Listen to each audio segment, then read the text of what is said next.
Okay, recording, there we are. So again, welcome everybody. My name is Jason, and this is our ReOrienting lecture series. And today we have the pleasure of having Professor Timur Hammond of Syracuse University. And let me just give you our quick intro, and then I'll turn it over to Timur. So the Keenan Chair of Interfaith Studies and the James McGill Professor of Islamic Philosophy are collaborating in a reflection on religion, Islam, and cosmopolitanism associated with McGill's academic tradition of Islamic Studies. And this is all in preparation for the Keenan Conference on World Religions and Globalization, which we hope will be held in Montreal in the spring of 2022. You can find out more about the series on our YouTube channel and our website at McGill Religious Studies. Like I mentioned, today we have the pleasure of having and welcoming Professor Timur Hammond of Syracuse University. The title of the lecture, which will be followed by a Q&A, is Religion in, of, and from the City. Now, this lecture is based on a published chapter that Dr. Hammond has contributed to the Oxford Handbook of the Sociology of the Middle East, edited in part by Professors Armando Salvatore. And we'll share a link to that with you guys in just a second. 22 of the contributions have been published online already so far. A little bit about our speaker. Dr. Hammond is an assistant professor in the Department of Geography and the Environment at Syracuse. Trained as a cultural and urban geographer, his research examines the practices and processes through which people encounter cities as meaningful places. His current book project focuses on Istanbul, the Istanbul district of Eyüp, and uses that district's 20th century transformations to show the changing geographies of Islam over the past century. He has also published on the relationship between geography and Middle East area studies, and on the politics of memory following Turkey's July 2016 coup attempt. So again, just a reminder, we are recording today's session, and we'll have a Q&A after. If you would keep yourselves muted during the session, and then we'll call on you when we do the moderation later on. And just as a fair warning, we've been experiencing a couple Wi-Fi issues for our speaker. So if we do lose him, hang on, and he'll rejoin us as soon as he can, and we'll just enjoy our time in interwebs in the meantime as we wait for him to rejoin us. So with that, I will turn it over to Dr. Hammond. All right, Jason, thank you very much. Thank you very much to everybody for being here. I'm going to get my share screen set up here. And all right, so Religion in, of, and from the City, a slightly expanded version of the title of the chapter in the Oxford Handbook of the Sociology of the Middle East, which is just very simply Religion and the City.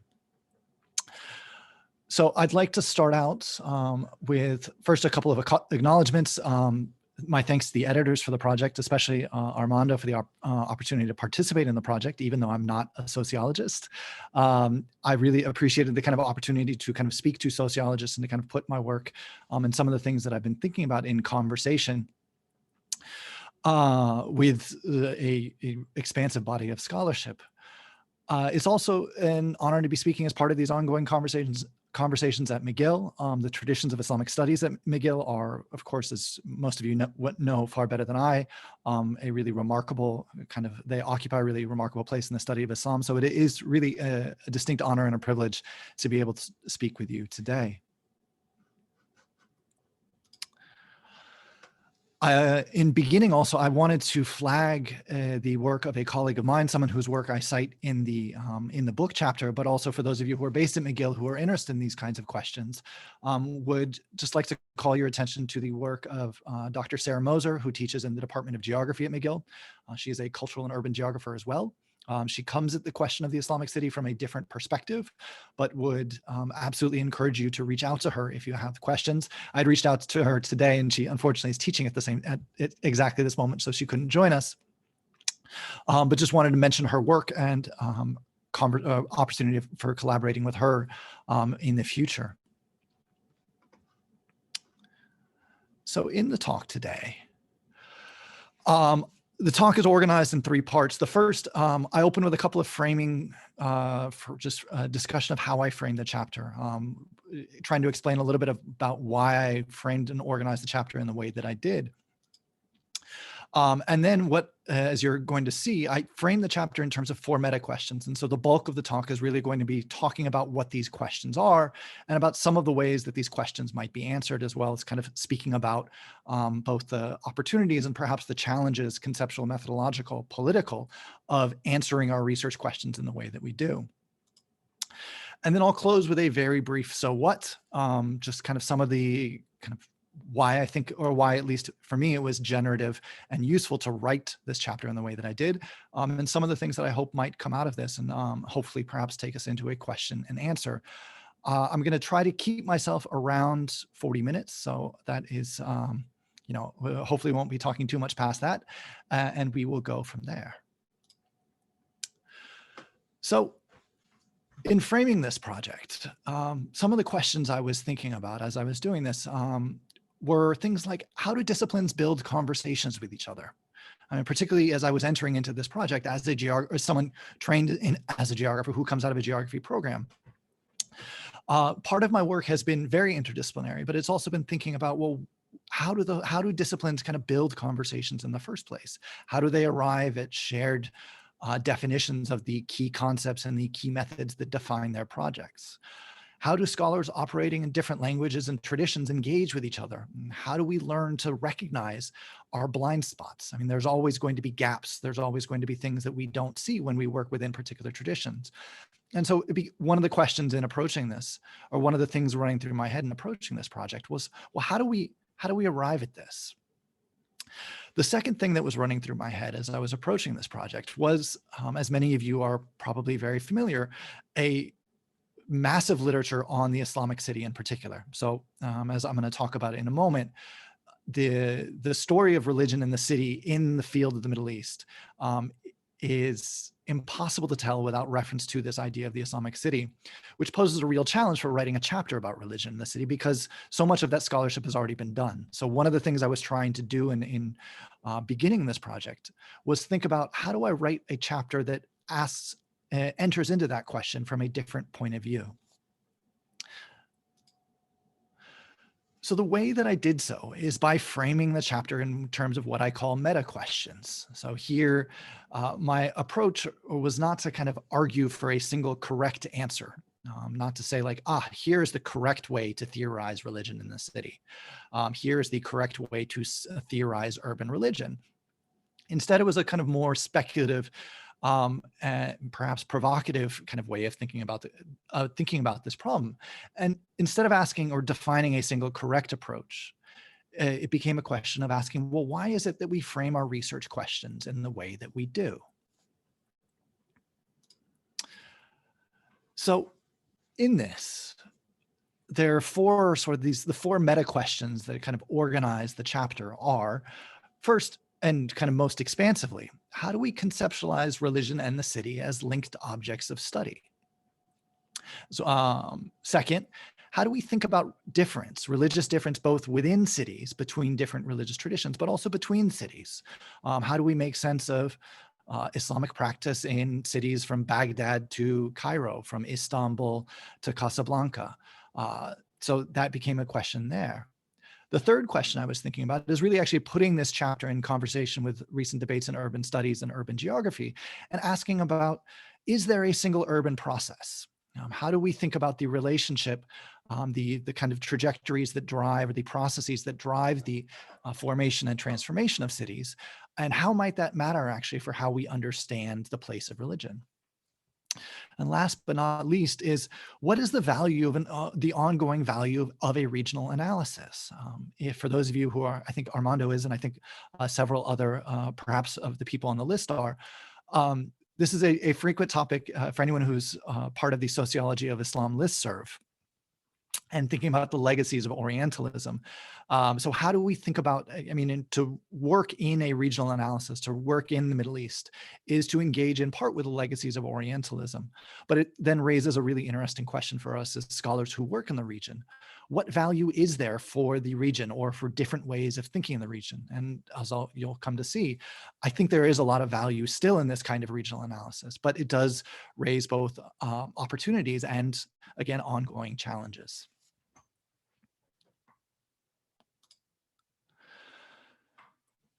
So the first of these meta questions begins from the idea of, well, what is religion and the city? How can we understand it? And here, again, another classic piece, kind of really to understand, to situate ourselves in this scholarship, Janet Abu-Lughod's 1987 article in the Journal of Middle East Studies on the Islamic city, historic myth, Islamic essence, and contemporary relevance.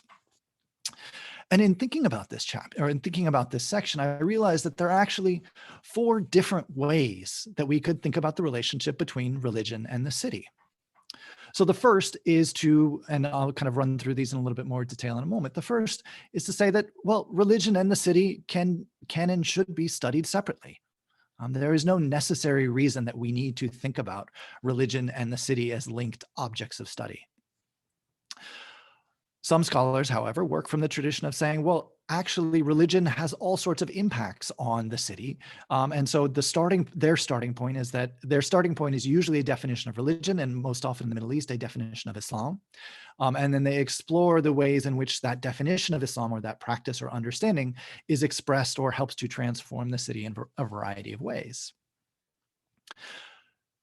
Other scholars invert this tradition. So, and their starting point is not religion, but oftentimes the city or the other processes that are generating or transforming the city, whether these are the city's modernization, its neoliberalization, and those being the 2 kind of major frameworks that kind of define this field of scholarship.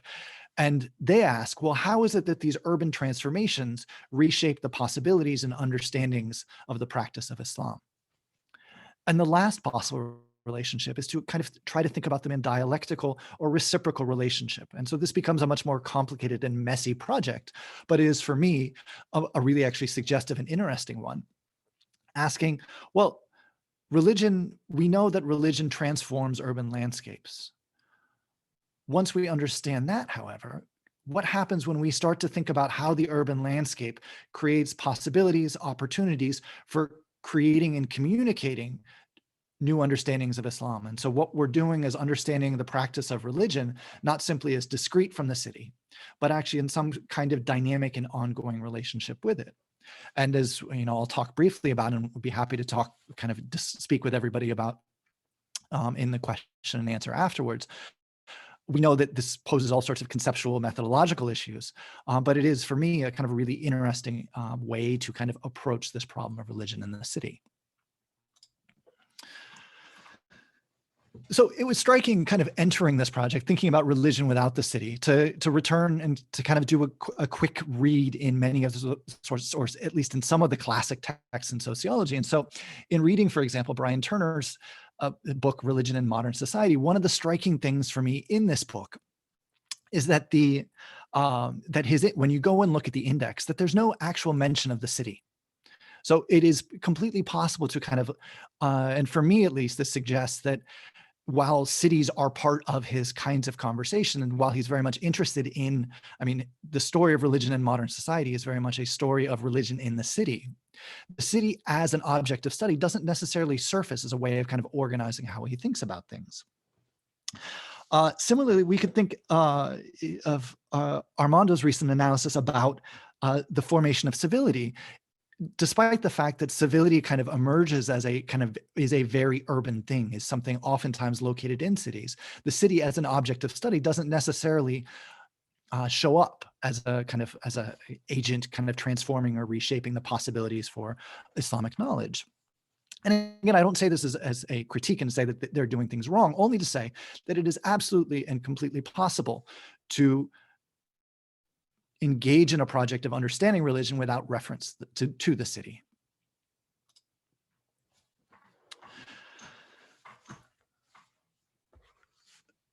There's this next group of scholarship that I'm going to come to talk about is really a kind of massive body of scholarship. And in a variety of ways is kind of concerned with the way that religion shapes the city. So in one classic version, in the iteration of, in the first iteration of the Islamic city, oftentimes scholars would look to Islam or look to kind of read the Quran and say, well, look, we don't have a model for urban planning in here.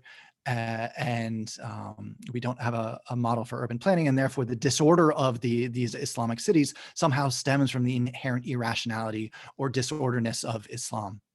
So what you find then in the work of someone like Bassem Hakim, who's writing in the late 1980s and really 1990s, is an attempt to recover a logic of Islam. And so these are things going and looking at legal records and looking at jurisprudence and pointing out that actually there are all sorts of urban principles that are woven into the Islamic tradition. And so the Islamic city model is wrong because it doesn't understand or it wasn't choosing the right sources to kind of go to look at. But this project is very much about its concerned with it begins with an opening definition of religion and then explores the ways in which that definition of religion then comes to shape the city in various ways. Even for scholars who take a different approach to the study of Islam. And so here, thinking about someone like Irene Bierman, for example, the art and architectural historian who wrote so much about Cairo. If you excuse me for one moment, I have someone coming to the door. I'm just going to just let my partner know that they are here. And I really apologize for that. But all right, that should be fine there. Or at least what I can do.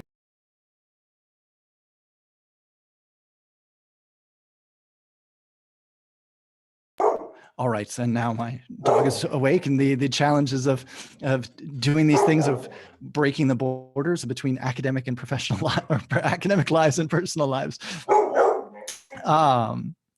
But so what we find is that, you know, and historians have been quite remarkable here, pointing out that Islam is a changing kind of, Islam is not simply about texts. Islam is about that if we develop a historicize Islam to a particular time and place, it's still interested in a project of how does that kind of definition, that historically specific definition of Islam, come to shape the city.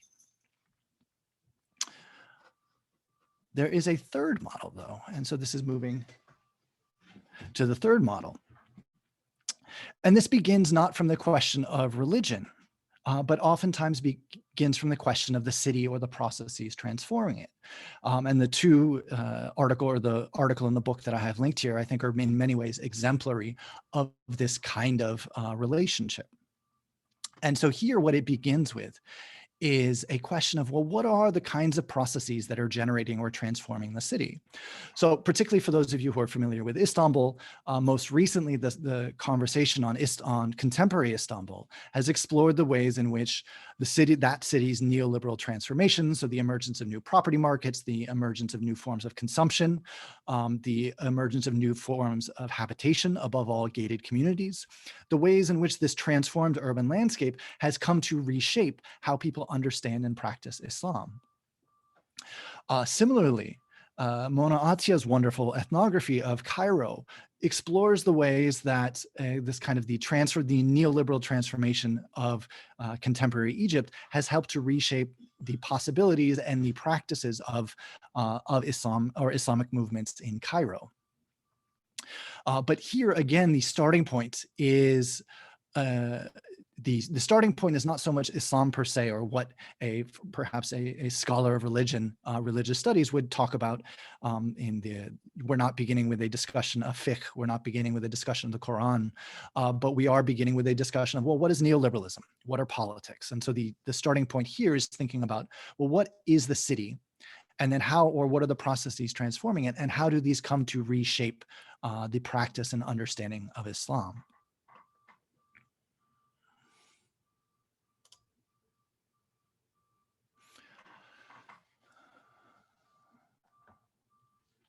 So the fourth, and kind of many ways, kind of for me, this is where I very much situate my work, but the the fourth way we could think about things is that, is it actually a mutually constitutive relationship?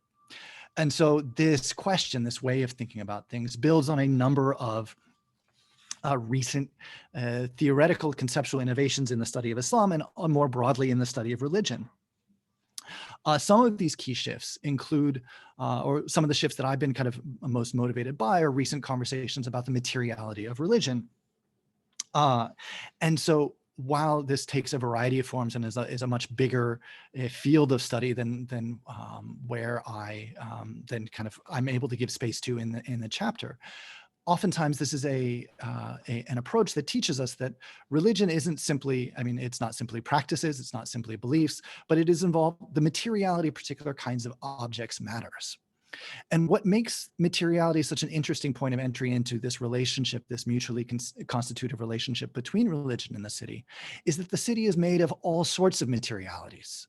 Its buildings, its food, its bodies, its dress, its water. And so we can come to start to think about, well, what are all the different sorts of ways that the materialities of the city provide possibilities for understanding what Islam is? And so here, the challenge is then to kind of begin in a particular time and place and say, well, how does a particular understanding of Islam in perhaps late Ottoman Istanbul, how is it expressed in the material landscape? But then how is it that later generations who visit particular places like the neighborhood of Ayub, that happens to be at the center of the book project that I'm trying to wrap up right now, how is it that later generations come to this place and come to develop a shared and common understanding of Islam in relationship to the urban landscape? And as they develop that shared understanding, how is it that that shared understanding is then transformed by broader operations, broader institutions, but then in turn comes to transform the city again? So for me, this kind of, this reciprocal relationship or dialectical relationship between religion and the city is a really suggestive and exciting way for me to think about my question. It does raise methodological challenges and conceptual challenges, oftentimes relating to, how does methodologically how does one trace this process? One question that I'd be really actually quite curious to talk through with the group as a whole is, what are some of the conceptual challenges that that framing religion in the city in a kind of dialectical relationship presents to us? I think one of the things that our attention should really be called to is the modes of transmission through which specific definitions of Islam come to become dominant. And so it's not simply that the urban landscape is a straightforward communicator, that when people encounter the city means the same thing, but we instead need to spend a lot more time focusing or examining or trying to understand, how is it that particular meanings of the city, of the urban landscape, come to be transmitted, again, in specific times and places. One of the reasons why I'm including the image on the right from a 1958 popular newspaper or popular magazine known as Hayat, is that it speaks to exactly one of these moments in which knowledge about the city is being transmitted. And one of the things that I think it kind of communicates quite effectively is that it's not just knowledge about Islam that's being communicated, nor is it knowledge about the city. It's actually about both of them together. And that if we kind of want to think about things, or one of the possibilities, the generative possibilities about this, is that it actually helps us understand that it's not simply about either city, either religion or the city, but about both of them at the same time. So in many ways, this, again, like, even though I have a way that I choose to answer this question, I think there are many ways we could go about it. So I'm going to take a pause there. And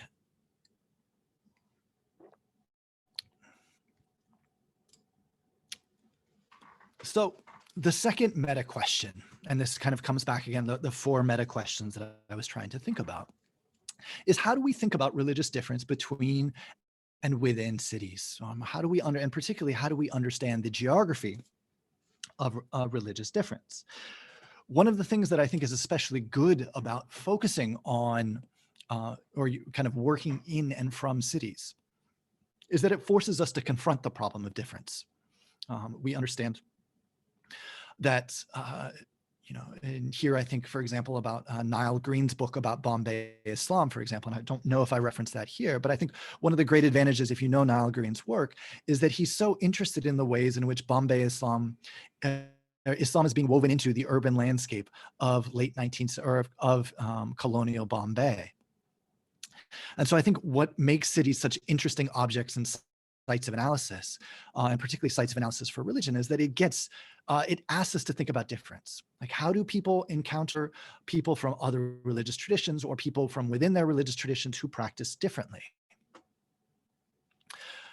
And so, for example, we could think about, even though the photo on the bottom left is not actually from Istanbul, we could think about many modes of being religious in cities. And again, here it comes back to the obvious and at this point well-documented limitations of the Islamic city model, is that it only asked us to think about a single Islam. What you see in the bottom left are a group of men associated with the Menzil Naqshbandi tariqat in Turkey today. Menzil, this particular tariqat, like many tariqats, has a set of businesses that are associated with them. And these businesses are located in various parts of the city. So you could go through Istanbul and you could see the Samarkand bookstore and say, oh, there's the bookstore that's associated with this particular tariqat. Meanwhile, in Istanbul, you also have other Sufi orders, Sufi brotherhoods with long histories of inhabitation in the city. For example, the Kadri Tekke that you see here in Tophane. So already we start to see that the Menzil group of Naqshbandis and the Qadri tariqat, the Qadri Sufi brotherhood, are both Muslim. They're both in the city, and yet their modes of being in the city are very different. The sorts of people who associate with these groups are very different. In Istanbul, then if we think about kind of adding a further layer of complexity, is to think about the place of Alevis in the city as well. All of this is to say that there are many modes of being religious in cities, that when we talk about religious difference, we're going to I'm going to talk in a moment about different kinds of differences between different religious traditions. But even when we talk about something like Islam, for example, that there are many modes of being religious in cities, even in a single city.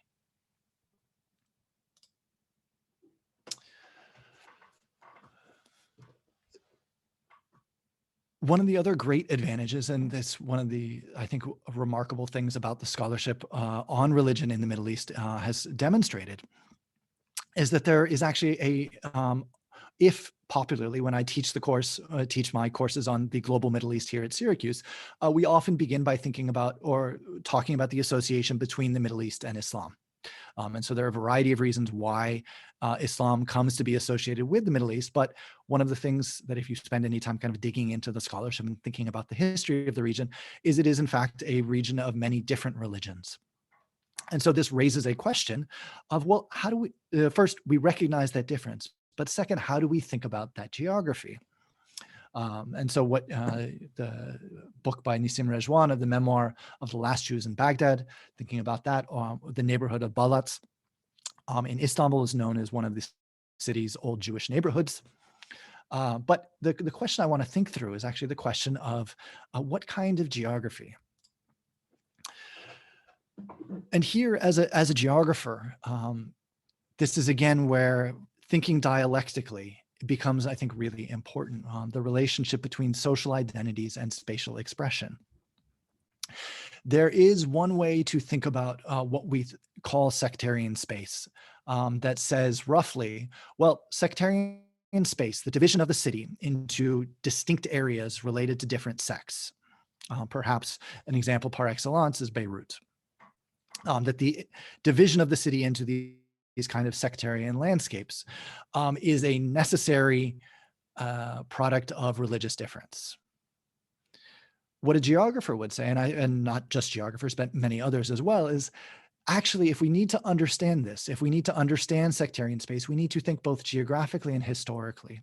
And to understand, well, how is it that we define sectarian difference in the first place? How is it that that definition of sectarian or social difference then was expressed spatially? Once it's expressed spatially, then we can ask, well, how is it that the spatial configuration creates possibilities for later generations to understand themselves, develop a sense of social identities. So thinking both socially and spatially, and thinking about the kind of reciprocal or dialectical relationship between them becomes a really important tool. A really important conceptual and analytical lens to think about, to understand the kind of the geographies of religious difference in the city.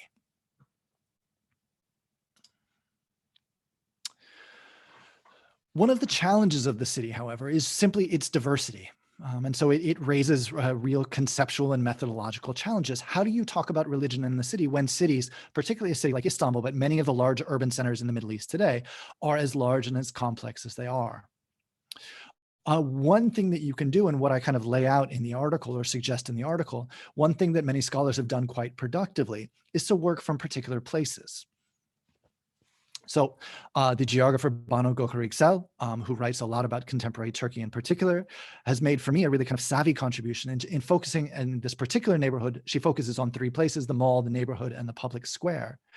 And so she thinks about not Islam in the city as a whole, but the ways in which the practice of Islam is kind of socially and spatially variable. And she uses these three different places to kind of consider that. In a different context, Sumuli Shilki looks at the ways in which the Mevlid or the Maulid, the Mulid, depending on our pronunciation of this, is a really interesting site for the study of Islam. And so what they're doing quite strategically, but in my mind quite effectively, is engaging with that problem of difference in the city by working from very specific places within it.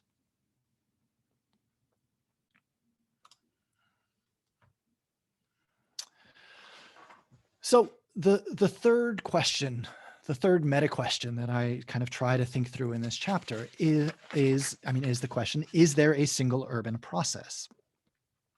This is a question that scholars of Islam or scholars of religion in the Middle East have been less focused on, but I think actually raises really interesting questions for us. And one way to kind of begin this question is kind of briefly talk about some of the changes or some of the key shifts that have taken place in recent conversations in urban studies. And above all, or one of the kind of key parts of this, key scholars in this conversation is a scholar named Neil Brenner. Neil Brenner's formulation, his formulation of planetary urbanism, as he talks about, involves a conceptual shift. He says, we no longer can talk about the city as a distinct form, as a distinct territorial form, but instead we need to think about the urban as a process, and to think about the kind of the process of urbanization as something generating uneven effects around the world today.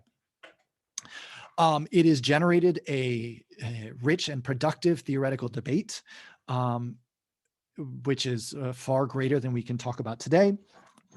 But there are at least two questions that I think are that debates have raised about this. The first has to do with the geography of this formulation. Neil Brenner's early formulations in particular were based on North American or Western European cities. And so there was a quite reasonable critique that this model of urbanism, this model of the urban process, was based not on a kind of universal system, but was instead based on a very specific set of examples. And so there have been there's been a call to provincialize the study of urbanism by developing all sorts of new frameworks. And so these are examples like Abdul Malik Simon's discussion of worlding, Jennifer Robinson's discussion of ordinary cities, Ananya Roy and Iowa Ong have also talked about other examples of worlding.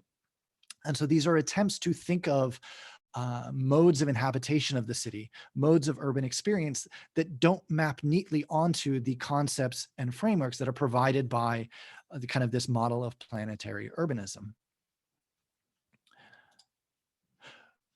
The second question that this scholarship raises for me, though, and this gets back to one of the points that I asked, or one of the questions that I raised earlier on in the talk, is the geography of these processes. So if we think that our attention should be on processes of colonialism, imperialism, modernization, industrialization, neoliberalization, and if we think we should be focusing on how these come to transform the practice of Islam in particular places, there is a challenge. And that challenge, the conceptual challenge, is, do we think of those projects as arriving from outside? And if we do, the problem is that what we are setting up is potentially a situation in which we have religion on the inside being acted upon by something arriving from the outside. And so I'll return at the end. I found Armando's formulation, kind of his critique of the ways in which the sociology of religion is often applied to Islam, rather than kind of the project that I understand him as being engaged in, of thinking about the sociology of Islam as using a set of emergent categories that emerge from a kind of emerge from a different intellectual tradition. To borrow a framework developed by Sherry Ortner in her article, Theory and Anthropology Since the 1960s. Sherry Ortner's worry was that the problem with focusing on these processes is that it encourages or asks us, it becomes not a history of these cities in this case, but instead is a history of something acting on these cities. And so when we think about religion, it becomes a history not of religion, but something history acting on religion. And so again, this is a kind of conceptual problem that I'm still trying to work through, but I think is important for us to consider as we think about the urban process. Last but not least is the ongoing value of the region. To work in the Middle East is, of course, to engage with the complex legacies of Orientalism. And 3 decades or 4 decades of scholarship has helped us to understand how the understandings of the region are not neutral. The Middle East is not simply an objective category, but is shaped by shifting encounters between imagination, fantasy, knowledge, and power. Again, in my chapter, it's like engaging with the full scope of those debates is well outside the scope of the chapter. But I do think it is a useful thing for us to consider when we think about religion in the city, because this idea of the Middle Eastern city continues to be such an interesting and generative one to consider. And also because the region enters into recent scholarship in ways that I find quite suggestive. And here, we could take as one example, Shahab Ahmed's discussion. He never mentions the region as such, but he does talk about what he calls the Balkans to Bengal complex. And so again, he doesn't always define in a way that a geographer might what that complex is, but for me, it provides a suggestive kind of geographic imaginary in which and in relation to which people understand themselves. And so the argument that I would make and build on many others in geography and elsewhere is that there is still value to thinking about the region, but that we need to be kind of attentive to how we do so, and also creative to thinking about other kinds of possibilities and vocabularies. So what? 3 closing thoughts to think about. Kind of beginning in my starting point for this chapter is that we know that cities are key sites for the study of religion. And particularly in the Middle East, one of the key topics for anyone who works on cities in the Middle East has been religion. But there is relatively little work that asks, why do we frame the relationship in the way that we do? Could it be otherwise? And this was the starting point for my, as I was thinking about the chapter, is why do we frame the relationship between religion and the city in the way that we do? What happens if we frame it differently? In developing these meta questions, again, even though I have a way that I tend to answer these questions, I don't think it was not an attempt to say, here's the correct way to do things. But instead it was thinking, for me, it became, asking these meta questions became a kind of a really interesting opportunity to think about how it is that we build connections between different disciplines and different methods, different ways of approaching a shared interest in Islam, or more broadly, a shared interest in religion in cities in the Middle East. So as I kind of think about it, it's not simply engaging with a couple of key texts that define a discipline, but instead thinking about how is it that one discipline asks its questions, and how can that mode of asking questions be brought in conversation with a different mode of asking questions. Again, it's a slightly speculative approach, but it is one that I found quite useful. And here, the approach, and again, I'm very grateful to kind of Armando for putting it quite much more articulately than I do here and in the chapter itself. The approach that I follow and find most useful is that it's not about applying a single framework or theory to Islam somehow exist separate from our framework of theory, but instead studying and kind of thinking through the ways that religion and in and of the city interact to generate new possible constellations. And so with that, thank you very much. Wonderful. Well, thank you very much, Dr. Hammond. And we made it through without dropping Wi-Fi, so that was great. At this point, I will stop the recording and we'll open it up to Q&A.